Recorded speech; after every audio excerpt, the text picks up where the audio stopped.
What's good, everybody? It's your man DL saying, how y'all doing? Happy Friday. I hope you're having a good Friday. I hope your week went well, and I hope you have an amazing weekend. Y'all know what it is. I'm on my way to pick up my little girl. Just want to get my thoughts together and talk about whatever it is I'm trying to talk about.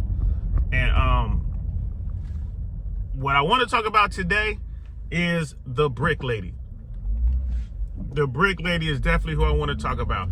It seems that the investigation into the Brick Lady is done. Now, a lot of people might not know who I'm talking about. Who is the Brick Lady? The Brick Lady is a Somali living in America woman, and she went viral for claiming that a man hit her in the face with a brick because she refused to give him her phone number. That's how it goes. And there's a video out there. If you haven't seen it, it's easy to find. Just type in Brick Lady, it'll come right up.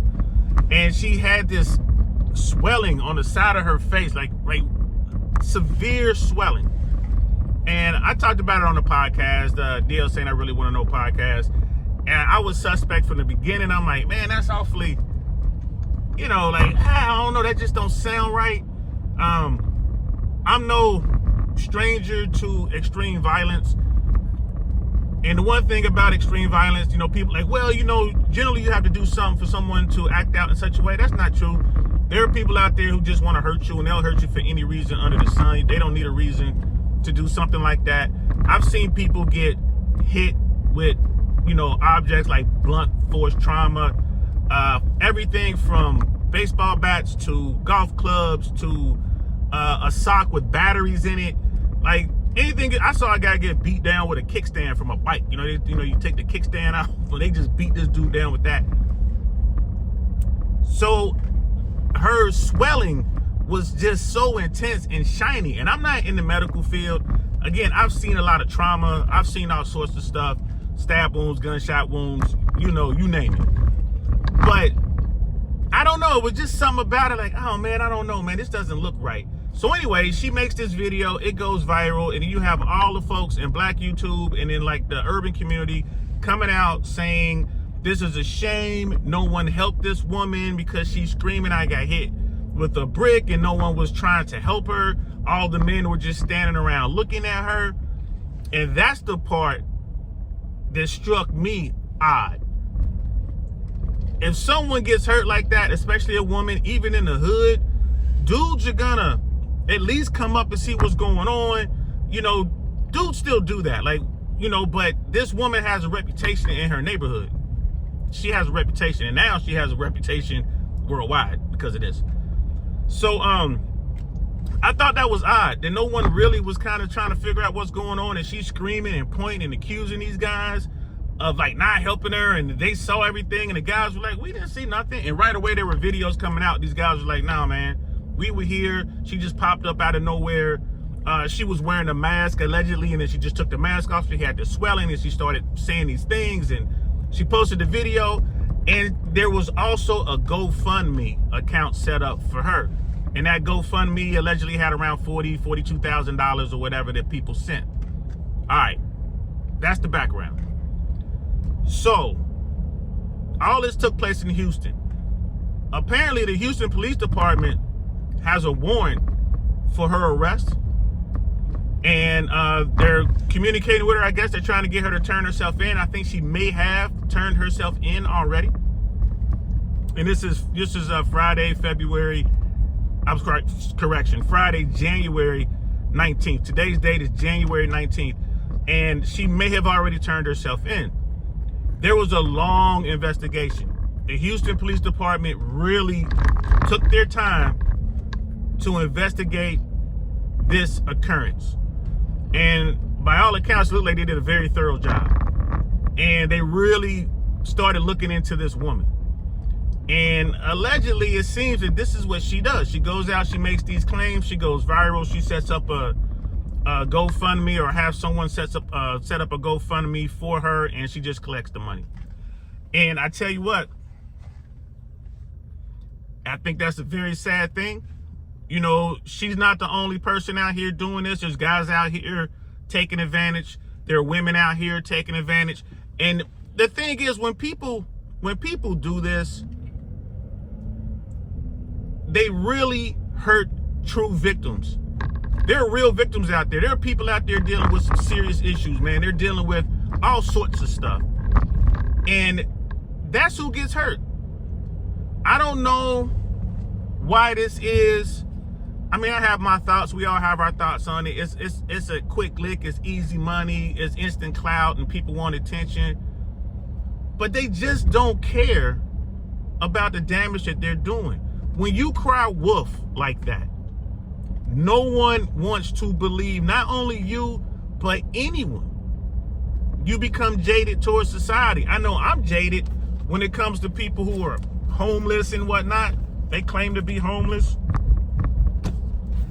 And they go out here and ask you for money and give you a sob story. I don't know if you guys have encountered this in real life, but you know, people out there with big old posters with a picture of an old person, and they're like, hey, this is my mom, or this is my grandma, she passed away and we don't have money to bury her, and could you please donate?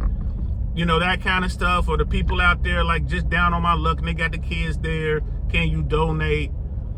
And you know, it's been plenty of instances where you follow these people back to their car and they jump into a BMW or a Mercedes, and you follow them home and they live in one of the most exclusive areas in your town or whatever, just taking advantage to get the fast buck.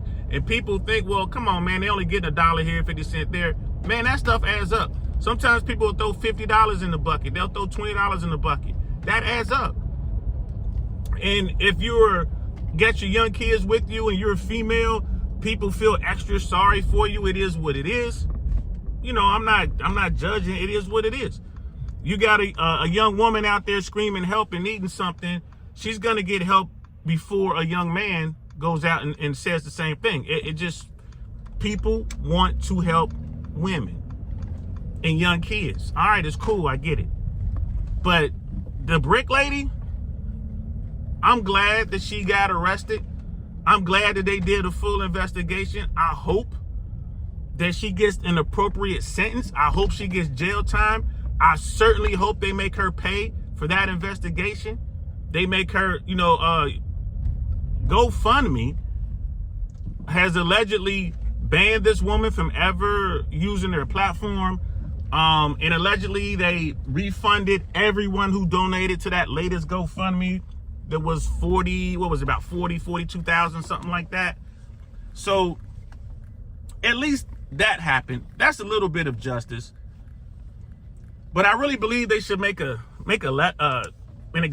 an example of this particular woman, because she's done it multiple times, and she's allegedly done it multiple times. So we got to stop this. We got to stop this, because think about that. 42,000 that was raised. There's someone out there who's really suffering and has, you know, some serious issues that now no one is going to even donate to that person. There's someone out there who could really use that money to get the help that they need for them and their family. And that money's never going to come their way. You know, I see homeless people. I was talking to a couple homeless people last night. And of course, there were a couple men. There was one dude sitting there. There was an older guy who was waiting, but he like walked away to do something. And they're asking for, hey man, you got $1 here, you got $1 there. And these dudes are probably suffering from addiction or something like that. And my thing is, I don't give money to homeless, but what I will do is go buy some food. Like, yo, let me go buy you a slice of pizza, some water, some Subway. Like, let me go buy you something. I'll give you the food. And I know these guys will take the food because they're really homeless. They're really out there on the streets. But you got people out there like, oh, let me go buy you something to eat. And they're like, no, just give me cash. And you can tell right away it's a scam. And it's sad. So the brick lady looks like she's gotten what she deserved. Law enforcement has arrested her. I'm pretty sure she's already out on bail. It would be nice if the judge refused bail. It would be nice, or set bail as such that she can't, you know, she can't afford bail. But let's keep it 100. Her bail is probably, I mean, maybe $10,000, or it's probably like $5,000. It's going to be like the base minimum bail. And then they're going to set her hearing down the road, and she's going to whatever. She's probably going to cop to something. probably a real low felony or a real high misdemeanor or something like that. They'll probably give her time served and probation, probably like 5 years probation or something like that or less. It is what it is. But I believe that this woman is not a U.S. citizen. So if she does get the felony, she can be deported. And I hope that happens. They can send her back to Somalia and she can go over there and do whatever it is she wants to do. So that's all I got to say about that. I went a little long on this one, but I mean, I think it's important that we have this discussion. You know, try not to be jaded. You know, try not to become cynical like Uncle Saint has become. Try to fight through that. And if you can't help someone, help someone. A lot of times all it takes is just a conversation. Just, hey, how you doing? Just sit there, talk to them, you know, have a coffee or something and just, you know, just be there for them. Sometimes that's all people need. Don't be afraid to help. And if you do help and you want to donate, make sure you're donating to a good cause and to a real cause. There are a lot of, I like helping out veterans. I'm a vet and I like to help out vets. And there are a lot of organizations out there who help vets. Wounded Warriors, one of them, is pretty good. There are a ton of them. You just Google it and you'll come up with all sorts of stuff. But I think the best way to help really is to get out there and actually, you know, maybe bring some food or like some canned goods, or maybe come and volunteer some time and do that kind of thing. I don't know. It's up to you, but please don't become too cynical to where we're not helping one another and we're just literally walking over folks in the streets who could just use a hand. Because, you know, like they say, by the grace of God go I. You know, most Americans are just one financial event away from being homeless, from losing their home. They lose their job, they lose their home, their credit is all maxed out, you know, and next thing you know, the whole family is living in a car or something like that, man. So it's bad out here, guys. It's bad out here. Shame on that woman, the brick lady. I'm so glad that she got what she got. She caught the case, and I hope that justice will be served. Anyway, that's all I got to say about that. You guys have a good weekend. I'm going to talk to you later. Peace.